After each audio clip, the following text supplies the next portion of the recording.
मेरा एक अंकल है, रोज बोलता रहता कि बस एक बार भारत हिंदू राष्ट्र बन जाए, एक बार किसी तरह देश से मुसलमान चले जाएं, देश का भला तभी हो पाएगा, देश तभी सही से चल पाएगा। मैं क्या अंकल, राम मंदिर में तो कोई मुसलमान नहीं था, वहां तो सारे के सारे कट्टर सनातनी, कट्टर ईमानदार राम भक्त, आरएसएस और बीजेपी वाले हिंदू थे। सारे मिलकर एक मंदिर ईमानदारी से नहीं चला पाए और आपको लगता है कि पूरा देश सही से चला देंगे। अरे ये मुसलमान ही है जिनको दिखाने के लिए, असल में तो चिढ़ाने के लिए आप जैसे लोग हिंदू बने घूमते हैं, धर्म और आस्था का ढोंग करते हैं, वरना तो तुम लोग कैसे हिंदू हो। अरे जो राम मंदिर की लूट के खिलाफ एक शब्द नहीं बोल सकते भाई, सारे के सारे ऐसे चुप हैं जैसे बीजेपी ज्वाइन करने के बाद राघव चड्ढा। मैं क्या अंकल, आप इतने ही बड़े हिंदू हो तो बोल के दिखाओ, जमीन घोटाले से लेकर निर्माण कार्यों और चढ़ावा चोरी पर सवाल उठाओ। लेकिन भाई वो भी ऐसे चुप हो गए, ऐसे चुप हो गए जैसे चढ़ावा चोरी पे नहीं, बीवी की तारीफ करने के लिए बोल दिया हो। अरे बेटा मैं क्या बोलूं, मैं क्या तारीफ करूं, ये तो बीवियां ही हैं जिनकी वजह से ज्यादातर शादीशुदा मर्द भगवान की बजाय मोदी जी की पूजा करते रहते हैं कि क्या पता एक दिन हमारे अंदर भी हिम्मत आ जाए छोड़कर भागने की। आपने देखा होगा जो बीवियां जिसकी भी फैन, जिसकी भी सपोर्टर होती हैं, अपने पतियों को उनसे कुछ ना कुछ सीखने के लिए बोलती रहती हैं। जैसे कि जो बॉलीवुड मूवीज की फैन होती है वो अपने पतियों को ताने मारती रहती हैं, अरे रोमांस कैसे करते हैं शाहरुख खान से सीखो, अरे किस कैसे करते हैं इमरान हाशमी से सीखो, अरे बॉडी कैसे बनानी है ऋतिक से कुछ सीखो। लेकिन जो बीवियां मोदी की फैन होती हैं वो कभी नहीं कहती अरे मोदी से कुछ सीखो। पता चले पतिदेव तो किसी और को ही मेलोडी खिला रहे हैं। नमस्कार दोस्तों, स्वागत है आपका रिपोर्टर के महेंद्र सिंह शो में। आज के शो में हम एक बेहद ही दिलचस्प और कमाल का एनालिसिस करने जा रहे हैं। गारंटी की बात है कि इस एपिसोड को पूरा देखने के बाद आपका देश की जनता, सरकार और सारी संस्थाओं के बारे में सोचने का नजरिया ही बदल जाएगा। क्योंकि भाई हम लोग तो ऐसे ही हमेशा बुराई करते रहते हैं, हम लोगों ने कभी ये सोचा ही नहीं कि भाई मोदी ने क्या तरीके से सबके चेहरे का नकाब उतारा है, क्या सलीके से सबको नंगा किया है। इन बाबाओं, धर्म के रक्षकों और ठेकेदारों को ही देख लो, भाई मोदी से पहले ये बड़े बड़े बाबाओं को ज्यादातर लोग कैसे देखते थे, ऐसा लगता था कि जैसे इनमें तो बड़ी शक्तियां हैं, ये तो राजनीति, सरकार, मंत्री और प्रधानमंत्री से भी ऊपर हैं, ये तो मंत्र मार के आसमान फाड़ देंगे, ये तो धरती को हिला देंगे, ये तो सरकार गिरा देंगे। ऐसा लगता था कि इनकी तो सीधे भगवान के साथ उठक बैठक है। भाई ये तो मोदी ने दिखाया कि इनकी उठक बैठक सिर्फ सरकार के सामने होती है। सारी दुनिया का भूतकाल और भविष्य देखने वाले सरकार के सामने ऐसे उकड़ू बैठे रहते हैं, क्या पता अमित शाह कब ग्रहों की दिशा बदल दें।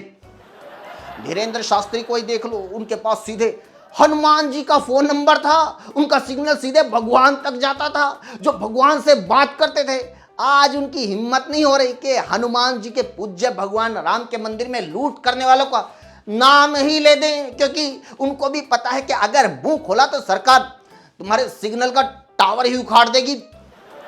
सरकार का हाथ सिर पे है, इसलिए अंबानी की औलाद भी आपसे मिलने के लिए आ रही है। जिस दिन ये हाथ हटा उस दिन कोई मंदिर के बाहर भीख भी नहीं मांगने देगा। इसलिए बेशक आज दिखावे के लिए जो आस्तिक लोग हैं वो मोदी जी को सिर पे उठाए घूम रहे हो, लेकिन मोदी जी के कामों से सबसे ज्यादा खुश नास्तिक लोग हैं, क्योंकि वो ऐसे प्रधानमंत्री साबित हुए हैं जिन्होंने सच में साबित कर दिया है कि अल्टीमेट पावर कोई ये दैवीय शक्तियां नहीं, सरकार है। सरकार जो चाहे वो कर सकती है, वो मस्जिद गिराए, वो मंदिर गिराए, वो मंदिर का चढ़ावा चुराए, उसे रोकने के लिए ना कोई भगवान आगे आता है ना कोई अल्लाह। सच्चाई ये है कि जिसके साथ सरकार है उसके हाथ चमत्कार है। अरे मीडिया की बात कर लो, 2014 से पहले वही टीवी वाले रिपोर्टर, एंकर बहुत बड़ी तोप लगते थे। कोई गाड़ी बाइक के पीछे झूठ भी प्रेस लिखवा लेता था तो पुलिस उसको नहीं रोकती थी, लेकिन अब प्रेस का स्टिकर देखकर पुलिस पक्का रोकती है। सर मुझे क्यों रोका, मेरे पास तो कागज पूरे हैं। अबे कागज छोड़, ये बता बाइक कहां से आई, पड़ा। क्योंकि भाई मोदी की सरकार में मीडिया वालों की कोई इज्जत रही ही नहीं, कोई रिस्पेक्ट नहीं। अभी कुछ दिन पहले दिल्ली आउटर पे एक हवलदार ने एक बंदे को पकड़ लिया। वो बंदा बोला सर मैं फलाने न्यूज़ चैनल से एंकर हूँ, बहुत बड़ा एंकर, ये मेरी आईडी देखो। हवलदार बोला अबे आईडी छोड़, अपनी जीभ निकाल, जीभ दिखा। उसने जीभ निकाल दी। हवलदार बोला इतनी सी नहीं, पूरी निकाल, मुझे चेक करनी है तेरी जीभ जूतों तक पहुंचती है कि नहीं। सही में यार, मोदी से पहले ये अंजना ओम कश्यप, अर्णब गोस्वामी, उस टाइम एक ये भी होता था दीपक चौरसिया, जी हाँ, ये मीडिया का उबला हुआ कबीर सिंह। भाई ये सारे लोग ऐसे लगते थे कि ये लोग चाहे तो सरकार को झुका सकते हैं, लेकिन आज कई न्यूज चैनल्स की जो एंकरनियां हैं उनकी हालत ऐसी है कि अगर बीजेपी वाले किसी ठीक ठाक नेता के यहाँ किसी दिन कोई काम वाली छुट्टी पर चली जाए तो उस दिन पक्का किसी न किसी न्यूज चैनल का प्राइम टाइम बिना एंकर के होता है। नहीं तो आपको क्या लगता है कि ये जो ज्यादातर प्राइम टाइम वाली एंकर हर डिबेट में ऐसी उखड़ी उखड़ी ऐसी जली भुनी क्यों रहती है? अरे आप भी जल भुन जाओगे जब आपको दूसरों के घर में बिना सैलरी के पोछा मारना पड़ेगा। अजीब अजीब काम करवाते हैं नेता लोग इनसे। एक एंकरानी भाई जिसका काम सिर्फ टेलीविजन पे चिल्लाना है, उसको एक दिन माली की ड्यूटी असाइन कर दी। नेताजी बोले ऐसा है, आप है ना ये सारे पेड़ और पौधों की ट्रिमिंग कर दो, यानी जो बढ़ी हुई डालियां हैं इनको काट दो। एंकरानी बोली अरे सर मुझे तो वो माली वाली वो बड़ी कैंची चलानी नहीं आती, मैं कैसे काटूं? बोला एक बार जुबान से ट्राई करो।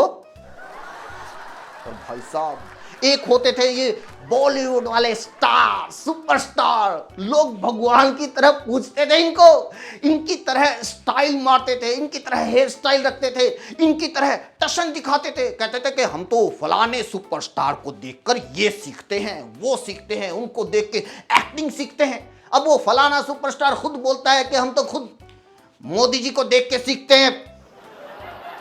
सारे बॉलीवुड में होड़ लगी हुई है कि कौन मोदी को कितना पानी मारेगा। पहले सुनील शेट्टी ने कहा कि मोदी ना 18 घंटे जागते हैं, फिर आर माधवन ने कहा अरे नहीं मोदी तो 21 घंटे जागते हैं, फिर एक और आ गया बोला अरे नहीं मोदी तो 24 घंटे जागते हैं, वो तो पूरा दिन जागते ही रहते हैं। लोगों ने पूछा तो सोते कब हैं? बोला अगले दिन।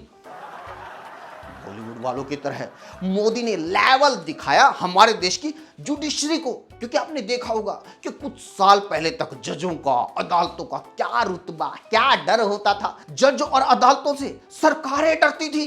भाई इंदिरा गांधी ने बैंकों के राष्ट्रीयकरण, राजे महाराजाओं के प्रिंसली स्टेटस को खत्म करने, जमींदारी प्रथा को खत्म करने, किसानों और मजदूरों में जमीन बांटने जैसे जो जनहित के बड़े बड़े फैसले लिए, उन पर अदालतें कुंडली मार के बैठ गई थी।